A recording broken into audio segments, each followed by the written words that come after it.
Hello दोस्तों, I hope you all are well. So welcome back to my channel. दोस्तों, आज के video में हम डिस्कस करने वाले हैं मीम कॉइन्स के बारे में। दोस्तों, मीम कॉइन्स क्या होते हैं, मीम कॉइन्स के पीछे का लॉजिक क्या है, कौन कौन से मीम कॉइन्स हैं, कितने मीम कॉइन्स हैं, और मीम कॉइन्स में हमें इन्वेस्टमेंट करना चाहिए या नहीं करना चाहिए, और अगर हम करते हैं तो हमें क्या रिटर्न देखने को मिल सकता है। इन सभी चीज़ों के बारे में शॉर्ट में हम लोग आज के वीडियो में डिस्कशन करने वाले हैं। तो दोस्तों, वीडियो बहुत ही इंटरेस्टिंग है, इंफॉर्मेटिव है, इसे ध्यान से देखिएगा। सबसे पहले समझते हैं कि मीम कॉइन्स आखिर कौन कौन से हैं। तो मैंने यहाँ पर टाइप किया कॉइन मार्केट कैप गूगल पे, और यहाँ पर सारे क्रिप्टो करेंसीज की रैंक वाइज इंफॉर्मेशन मेरे सामने आ गई। तो यहाँ पर मैं देख रहा हूँ कि 9th नंबर पे जो है डोजे, डोजे एक मीम कॉइन है। अगेन मैं नीचे स्क्रॉल करता हूँ तो यहाँ पर देखिए 20th नंबर पे सीबा इनू, सीबा इनू भी एक मीम कॉइन है। आप नीचे स्क्रॉल कर रहा हूं तो यहाँ पर है पेपे, पेपे भी एक मीम कॉइन है।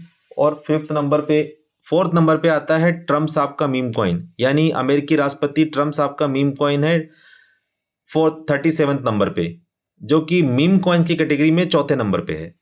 तो दोस्तों, मीम कॉइन्स के पीछे का लॉजिक क्या है, तो सबसे पहले मैं समझाता हूं कि मीम कॉइन्स आखिर कौन सी कैटेगरी है। तो दोस्तों, क्रिप्टो करेंसीज की जब हम बात करते हैं तो यहां पर जो मदर करेंसी है वो है बिटकॉइन। बिटकॉइन के बाद जितनी भी करेंसीज है सारे ऑल्टरनेटिव कॉइन्स हैं, यानी ऑल्ट कॉइन्स कहते हैं इनको।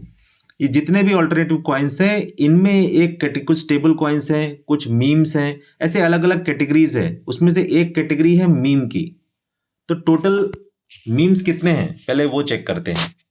तो यहाँ पर मैंने गूगल पे गया, meme coins in crypto currencies मैंने टाइप किया, और उसके बाद मैंने यहाँ देख रहा हूँ कि 2258 मीम कॉइन्स हैं। यानी पूरे क्रिप्टो करेंसीज की अगर हम बात करें तो यहाँ पर 2258 मीम कॉइन्स हैं, जिसमें अगर हम रैंकिंग वाइज मीम कॉइन्स की कैटेगरी चेक करते हैं तो यहाँ पर नंबर 1 पे आता है डोजे, नंबर 2 पे सीबा इनू, नंबर 3 पे पेपे, और नंबर 4 पे ट्रम्प। इसी तरह से बोंक है, फ्लॉकी इनू, WIF, SPX, ऐसे करीब 2258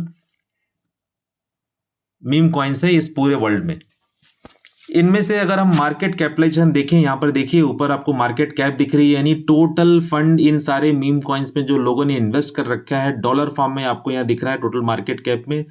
आगे आप देख रहे हैं 24 आवर वॉल्यूम, दैट मीन्स कि 24 घंटे में जो ट्रेडिंग वॉल्यूम है एक्सचेंजेस पे, वो आपका टोटल करके यहाँ दिखा रहा है कि 24 घंटे में इतना ट्रेडिंग वॉल्यूम है मीम्स का। तो दोस्तों, ये अपने आप में सारे मीम्स का कैलकुलेशन तो बहुत बड़ा है, लेकिन इसके पीछे का लॉजिक क्या है। तो दोस्तों, जितने भी मीम कॉइन्स हैं ये सारे मीम कॉइन्स के पीछे का कोई लॉजिक नहीं है, कोई यूज केस नहीं है।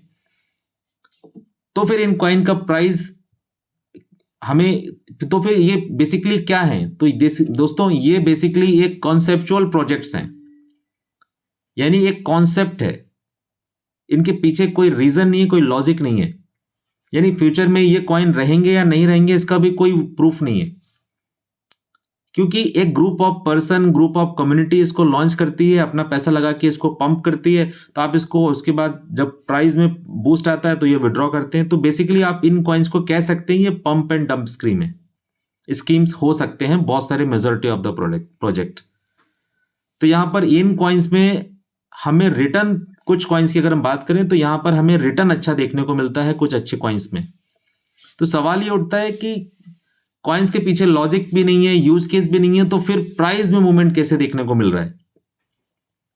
तो यहां पर मैं आपको समझाता हूं कि कॉइन का बेसिकली क्रिप्टो स्पेस में कॉइन के प्राइस का मूवमेंट किन फैक्टर्स को लेकर के आता है।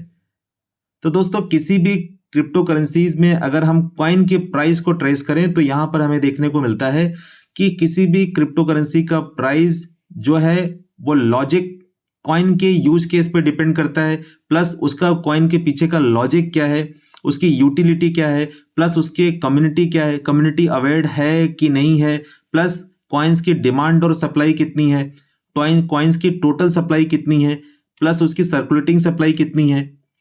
उसके साथ साथ किसी भी कॉइन के पीछे जो उनके सोशल मीडिया हैंडल्स हैं उस पर कितने लोग उसको फॉलो करते हैं, उसमें कितने लोग अवेयर्ड हैं, तो ये सारे फैक्टर्स डिपेंड करता है कॉइन के प्राइस को ऊपर और नीचे करने में।